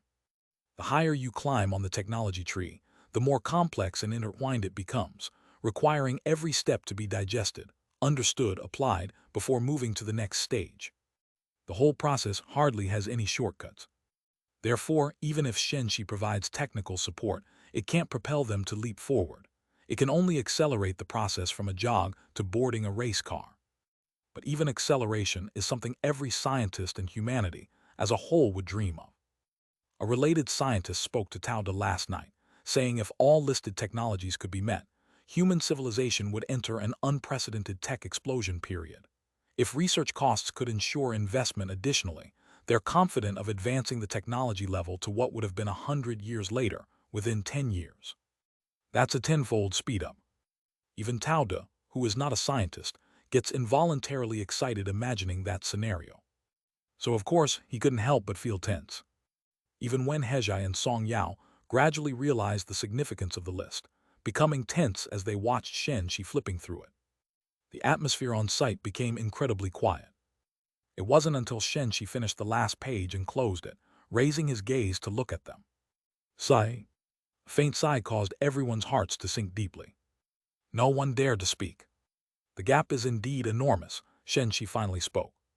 But no matter how big the gap, there's only the path of pursuit, Tao De said solemnly. Shen Shi paused for a moment, nodded, and said, the technologies listed.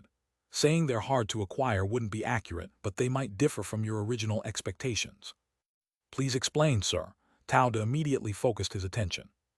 Actually, they also felt most of those technologies wouldn't be difficult to obtain interstellarly. For instance, certain biological technologies. Even humanoid replicas can be created, so making prosthetics or organs should be a breeze. Unless it's concerning crucial fields like controllable or miniaturized nuclear fusion technology. This kind of energy technology, capable of easily propelling a civilization into interstellar space, might possibly face some restrictions and not be easily accessible. As for spaceships and cosmic battleship engines or weapons, those were somewhat beyond their digestion capacity, so they weren't included in the list. You want controlled nuclear fusion technology. Shen Shi began addressing one of the most important technologies on the list. Yes, Taoda's expression brightened. Even when Hejai and others suddenly filled with anticipation. In this information age, anyone randomly picked online could likely discuss controlled nuclear fusion extensively. It is an infinite, clean, and safe new energy source, even called the artificial sun. Once achieved, it signifies a complete reshuffling within the energy industry, and human progress may take a significant step toward the starry era. Originally, most people were unlikely to witness this day in their lifetime. But now, this possibility was before them, seemingly within reach. Just needing Shen Shi to slightly nod and say, no problem. However, Shen Shi didn't say those words. He gently asked, do you know in interstellar society roughly what status-controlled nuclear fusion holds? As expected, is it very precious? Taoda's mood sank again. Could it be they guessed correctly? This technology that would greatly advance civilization's development undergoes stringent control. Precious? Shen Shi retorted, shaking his head, saying, it's merely a child's toy. All four of their expressions froze on the spot. Full of astonishment.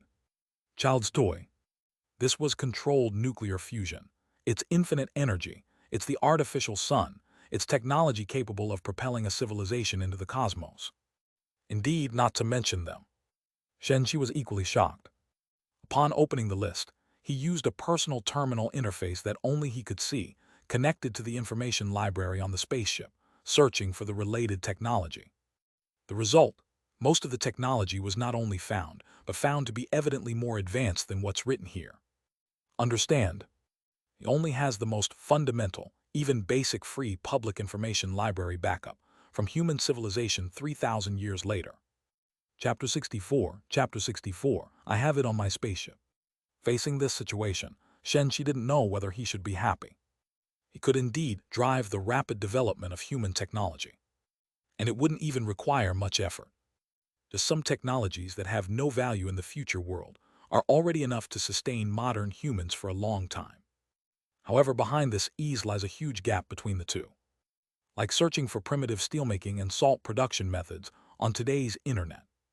Take them to ancient times, they remain revolutionary technologies. Even future world humans are far inferior in technology compared to some of the more powerful civilizations within the Mute system, as evidenced by the evolution device on him, worth nearly 20 murder mystery scripts. All I can say is, the road ahead is long and the task is heavy. And while Shen Shi felt quite complicated, the four people before him finally understood the meaning in Shen Shi's words. Mr. Shen means, controlled nuclear fusion technology is not difficult to obtain. Tao De's expression was also somewhat complex. Hard to tell if it was delight, shock, or discomfort. If you're referring to helium-3 fusion, then it's indeed not difficult. Shen Shi had calmed down, looking at the group. The principles of this can be found online. The reason it feels hard is simply because of controlled, But much like ancient people thought controlling lightning was implausible today, do you still think controlling electricity is difficult? The logic makes sense. When Hege's throat rolled, the smile slightly bitter, but we, after all, are ancient people now. Yes, theoretically understandable, but still incredible. Especially for a businessman like Wen Hege. This is controlled nuclear fusion. Once it appears, it will completely reshape the energy market, affecting countless fields. It's not surprising for world wars to happen because of it. But here for Shen Shi, for our new boss, is it just a toy? How powerful are the civilizations in that cosmos? At that moment, there was suddenly a knock, knock, knock sound from the window side. Everyone's gaze turned. They saw, amidst emptiness inside and outside, the window was somehow opened and then automatically shut, even locked. This somewhat eerie scene startled everyone. Only Tao De and Liang Xin seemed to realize something, looking at the still calm Shen Shi. Sure enough, accompanied by the lifting of optical invisibility, a figure appeared inside the room. It was a creature only 50 centimeters tall, with a pair of white membrane wings on its back, floating in midair as the wings vibrated rapidly. Before Wen Hege and Song Yao could exclaim, this obviously non-blue star creature had already come to Shen Shi and gently placed a black carry case it held down. "Captain, the things you wanted." The creature with snow-white fur spoke in well-enunciated Eastern country language. Shen Shi briefly replied, casually rubbing its head a couple of times. Only then did the group notice, besides the membrane wings and its height, the creature's face somewhat resembled a feline, with large eyes housing gem-like blue pupils. Overall, it actually looked quite adorable. President Shen, this is." Song Yao swallowed, her tone carrying a thread of trembling, eyes fixated on the suddenly appearing creature as if in a dream. "My crew member who delivered some items for me."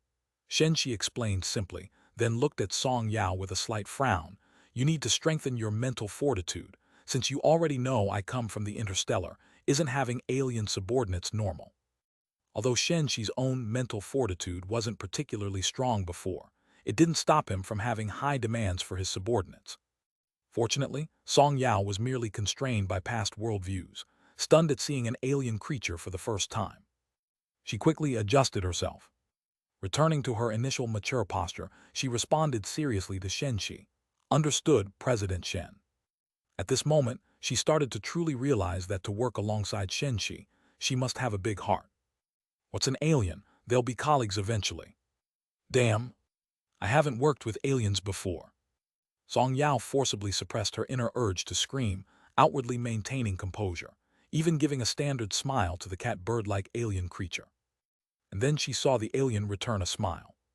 Yes, that cat-like mouth slightly curled up. This truly is an unimaginably dreamlike experience. Shen Shi didn't pay her further attention, instead lifting the case to the table and opening it. "My ship happens to have such toys, so I had them bring over several unassembled ones." This he had just found out too, that indeed, there are numerous fusion devices stored on his ship. Just supplementing helium-3 allows them to be used cyclically. Truly worthy of being an immigration ship. Though small, it supports self-sufficiency for tens of thousands for generations. Yet the group before him was shocked again by his words. "In here is nuclear fusion." Tao De couldn't help but click his tongue. He had guessed as much when Shen Shi said the technology was merely a toy, but didn't expect it to be a microfusion reactor. This, compared to nuclear fusion, holds greater significance due to its micro nature. To be precise, it's an unassembled semi-finished product. Shen Shi took out a metal can the size of a cola can, placing it on the table with a thump. One bottle of highly compressed helium-3. Their eyes jumped once more. There are also different size strong magnetic confinement devices, energy conversion devices, adjustment devices, and a manual, along with the relevant technology and principles I have in hand, all inside here. With the final item, a long U-disc slapping onto the table, Tao De's expression changed.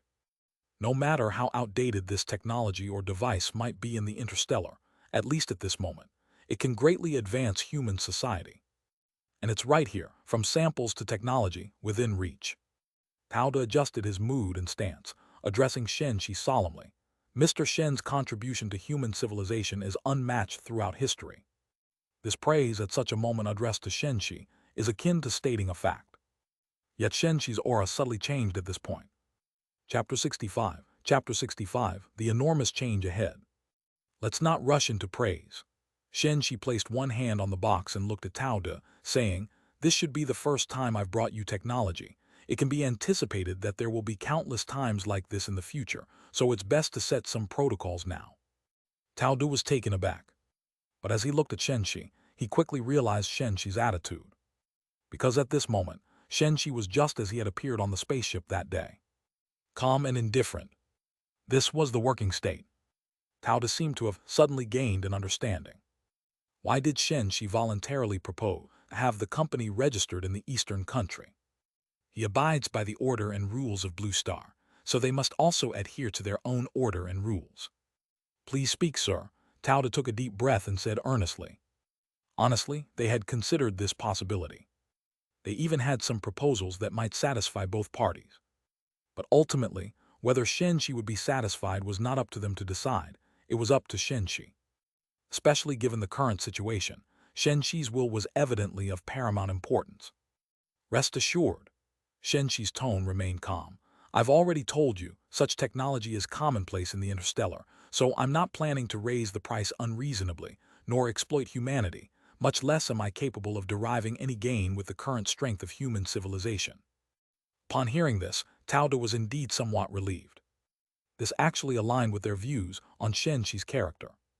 He seemed to dislike reckless sacrifice, possibly due to his father's death while saving others, yet he still cared for others, neither cold nor selfish and greedy.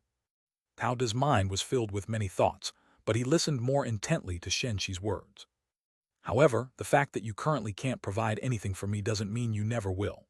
Shen Shi gazed into his eyes and said slowly, "I have staked at least several hundred years of my future on Blue Star. Because I am human, this is my mother star. But by doing so, I equally hope to grow with Blue Star's development, not merely getting through this one crisis." The last sentence made Tao De's face turn solemn. He naturally understood this point. The interstellar crisis is not just the invasion 3 years from now. Suffice it to say, what he saw on the spaceship that day already revealed what the Warren fleet, which is about to invade, turns into an interstellar nomadic fleet. Shen Shi's interstellar background and possibly existing backing were entities they could never let go of. "We understand all of this," Tao De said softly. "Having a deeper, more intimate relationship with you, whether emotionally or in terms of interests, is our wish. Even if they didn't do so, other countries certainly would. This is related to a more profound future, longer-lasting benefits. Now that we have reached such a consensus, it becomes simple." Shen Shi's tone noticeably relaxed a lot. "Initiated by Star Sea Company, establish a special patent joint management agency to oversee the use and development of this knowledge and technology.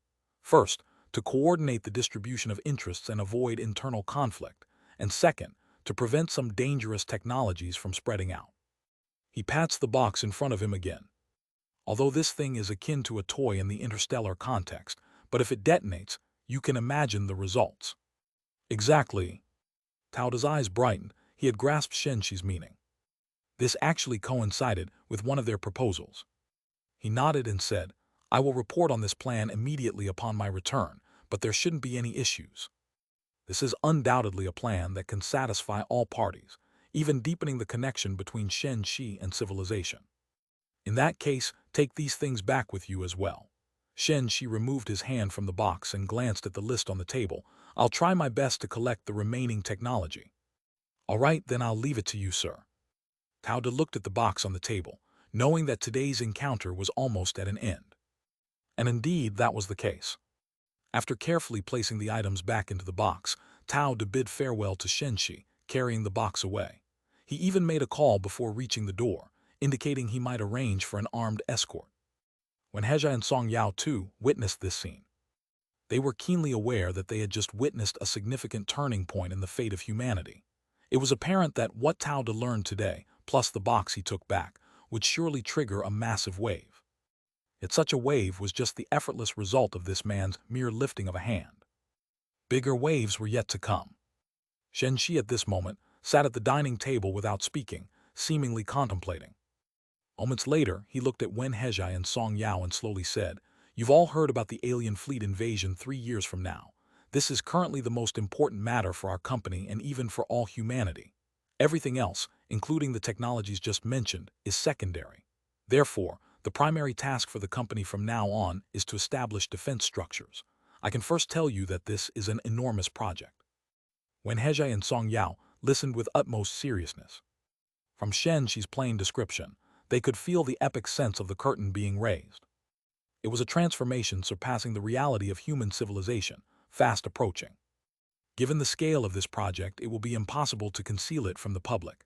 The I'm Back event was meant to lay the groundwork for this. Still, some preparations are required before the next step, so, Old Wen, Shen Shi suddenly called. Here, Wen Hezhai immediately responded. A young and promising CEO, whose worth would exceed billions upon the company's listing, was stirred by this call of Old Wen. Get in touch with Tao De and have him find a construction crew to first clear a plot of land on Star Sea Island and then build a temporary base. I'll send you the specifics of the scale. Understood. Wen Hezhai immediately responded, but hesitated for a moment before speaking again. President Shen, I have some former subordinates with whom I've developed a certain rapport over the years. That's up to you. Shen Shi waved his hand indifferently. Since we're establishing a company, we'll certainly have to hire people. It's just that secrets like the alien invasion can't be leaked in the early stages, or it might cause chaos, so the requirements for you are stricter. But there's no need for such strict requirements for others for the time being, as long as certain things are strictly confidential.